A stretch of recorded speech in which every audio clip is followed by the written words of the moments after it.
Hi friends, welcome to kitchen arcade. இன்றைக்கி நம்ம பார்க்க போகிற ரெசிபி என்னென்னா முட்டைகோஸ் 65. காலிஃப்ளவர் 65 மாதிரியே இதுவும் ரொம்ப டேஸ்டியாக இருக்கும். எவ்வளோ செஞ்சு வச்சாலும் காலி ஆகிடும். வாங்க ரெசிபியை பார்க்கலாம். இதுக்கு நான் 1 கப் அளவு பொடியாக நறுக்கின முட்டைகோஸ் எடுத்திருக்கேன். இது கூட நம்ம தேவையான பொருட்களை சேர்க்கலாம். முதல்ல 2 டேபிள் ஸ்பூன் அளவுக்கு மைதா மாவு சேர்த்துக்கலாம். எல்லாமே இப்படி தூவி தான் சேர்க்கணும், ஒரே இடத்துல சேர்க்கக்கூடாது.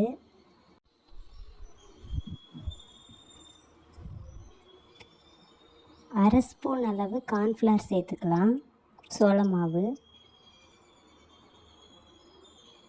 தேவையான அளவு மிளகாத்தூள் சேர்த்துக்கலாம், காரத்துக்கு ஏற்ற மாதிரி.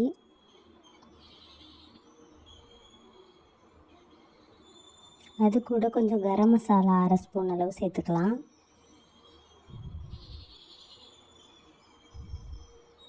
முட்டைக்கோஸுக்கு தேவையான அளவு உப்பு சேர்த்துக்கலாம்.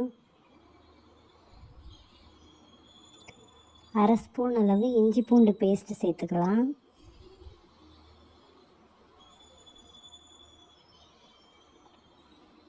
தேவையான அளவு ஃபுட் கலர் ஆட் பண்ணிக்கலாம்.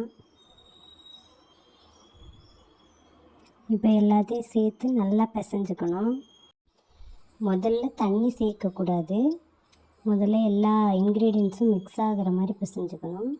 அதுக்கப்புறம் தேவையான அளவு தண்ணி சேர்த்து போண்டா மாவு அளவுக்கு பிசைஞ்சுக்கணும். எல்லா சீசன்லேயும் காலிஃப்ளவர் மலிவாக கிடைக்காது. அதே மாதிரி எல்லோரும் முட்டைக்கோஸை விரும்பி சாப்பிட மாட்டாங்க. இந்த மாதிரி செஞ்சு கொடுத்தா முட்டைக்கோஸை எல்லாருமே விரும்பி சாப்பிடுவாங்க. நீங்கள் பொரித்து வைக்க வைக்க காலி ஆகிடும். இப்போ நான் எல்லா இன்க்ரீடியன்ஸையும் நல்லா மிக்ஸ் பண்ணி முடிச்சிட்டேன். இப்போ கொஞ்சமாக தண்ணி சேர்த்து அதையும் நல்லா மிக்ஸ் பண்ணிக்கிறேன்.